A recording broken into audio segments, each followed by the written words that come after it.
அக்வாபோனிக் முறையில் வளர்க்கப்படும் வெண்டை செடியில் திடீரென்று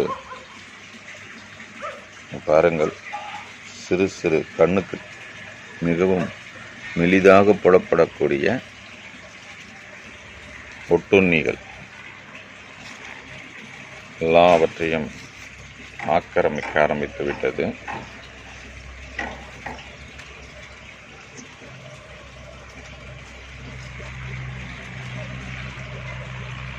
இதனால் ஆரோக்கியமாக வந்த இலைகள் எல்லாம் மிகவும் சுருள ஆரம்பித்து விட்டது. இதற்கு நாம்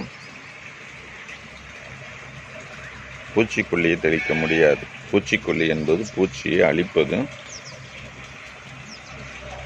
அது நம்ம நிரந்தரமாக அழிக்க முடியாது. ஏனென்றால் பூச்சிகள் 4 வளர் நிலைகளிலே காணப்படுகிறது.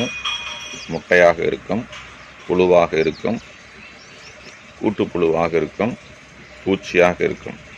நாம் பூச்சிக்கொல்லியை தெளிக்கும் பொழுது புழு அழிந்துவிடும், பூச்சி அழிந்துவிடும். ஆனால் முட்டை நிலையில் இருக்கக்கூடிய அந்த உயிரினமும் கூட்டுப்புழுவாக இருக்கிறதும் அழியாது. அது மீண்டும் சில வாரங்களுக்குள்ளாக, 1 வாரங்களுக்குள்ளாகவே, 10 நாட்களுக்குள்ளாகவே அது மறுபடியும் வளர்ச்சி அடைந்து தாவரத்தை, செடியை தாக்குவதற்கான அபாயம் இருக்கிறது. ஆகவே நாம் பூச்சிக்கொல்லியை பயன்படுத்த முடியாது. அது மாத்திரமல்ல, இது அக்வாபோனிக் முறை என்பதனால் பூச்சிக்கொல்லியை நம்ம பயன்படுத்தினால் மீன் இறந்துவிடும். ஆகவே பூச்சி விரட்டியை நாம் பயன்படுத்துகிறோம். அதற்கான செயல்முறையை நான் உங்களுக்கு இப்பொழுது காண்பிக்க விரும்புகிறேன். பூச்சி விரட்டியை தயாரிப்பதற்கு தேவையான பொருள்கள்: ஒரு 1/2 லிட்டர் தண்ணீர், ஒரு 10 ml நீம் ஆயில் வேப்பெண்ணெய், ஸ்ப்ரேயர், சிறிதளவு ஷாம்பு. இதை நாம் பயன்படுத்தும் பொழுது பூச்சி வாழ்வதற்கான சூழல் இல்லாத ஒரு நிலை இங்கு உருவாகும். ஆகவே பூச்சிகள் இந்த இடத்தை விட்டு ஓடிப்போய்விடும்.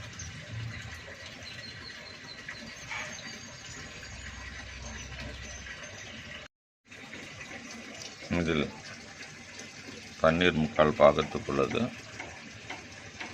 இதில் ஒரு 10 ml வேப்பெண்ணெயை நான் கலக்கிறேன். பாருங்கள், இந்த வேப்பெண்ணெய் தண்ணியில் கலக்காது, மிதந்துக்கிட்டு இருக்கோம். அதுக்கு நம்ம என்ன செய்கிறோம் அப்படின்னா, ஒரு 3-4 சொட்டு, 1 2 3 ஒரு 4-5 சொட்டு ஷாம்பு விடுறோம் நாம். அவ்வளோதான்.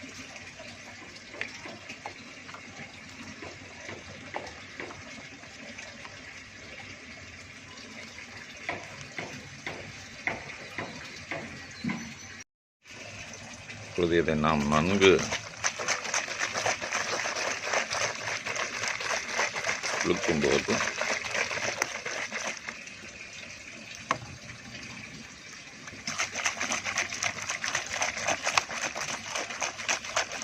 நன்றாக சிறிது நேரம் நன்றாக குலுக்கும்போது இந்த வேப்பெண்ணெய் தண்ணீரோடு கலந்துவிடும். இப்பொழுது நாம் அதை பயன்படுத்தலாம். அடிப்பது இலையின் மேற்பரப்பில் அடிப்பதை காட்டிலும் இலையின் அடிப்பகுதியிலே நீங்கள் இதை அடிப்பது மிகச்சிறந்தது.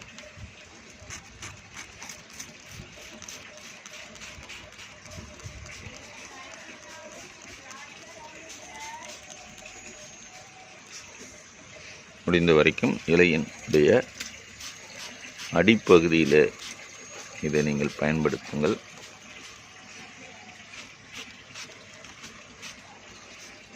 இந்த பூச்சி விலகினதை நான் காண்பிக்கிறேன்.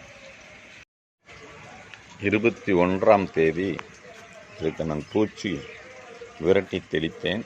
இப்பொழுது பாருங்கள், கம்ப்ளீட்டாக அதனுடைய பூச்சியெல்லாம் போயிடுச்சு. இந்த கருப்பு கருப்பாக இருக்கிறது அது இருந்த இடம், அதனால் ஏற்பட்ட விளைவு. பாருங்கள், புது குளுந்து விட ஆரம்பித்து விட்டது. கம்ப்ளீட்டாக எல்லாமே விட்டு போயிடுச்சு. பாருங்கள், இதுவும் போயிடுச்சு.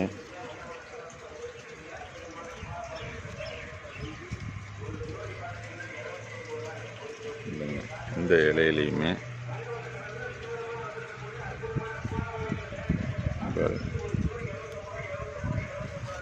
எல்லாமே புது கொழுந்து விட ஆரம்பித்து விட்டது. ஒவ்வொரு செடியிலையும் ஆரோக்கியமான கொழுந்துகள் வர ஆரம்பித்து விட்டது. பூச்சி விரட்டிக்கும் பூச்சிக்கொல்லிக்கும் உள்ள வித்தியாசம் இதிலையும் புது கொழுந்து வர ஆரம்பித்து விட்டது. ஆரோக்கியமான துளிர் விடுகிறது. இனி இது காய்க்க ஆரம்பித்துவிடும். ஆகவே நல்ல ஆரோக்கியமான முறையில் இந்த சமையலுக்கு தேவையான காய்கறியை பயன்படுத்த வேண்டுமானால் பூச்சிக்கொல்லியை பயன்படுத்தாமல் பூச்சி விரட்டியை பயன்படுத்தும்படி அன்பாய் உங்களை நான் கேட்டுக்கொள்கிறேன்.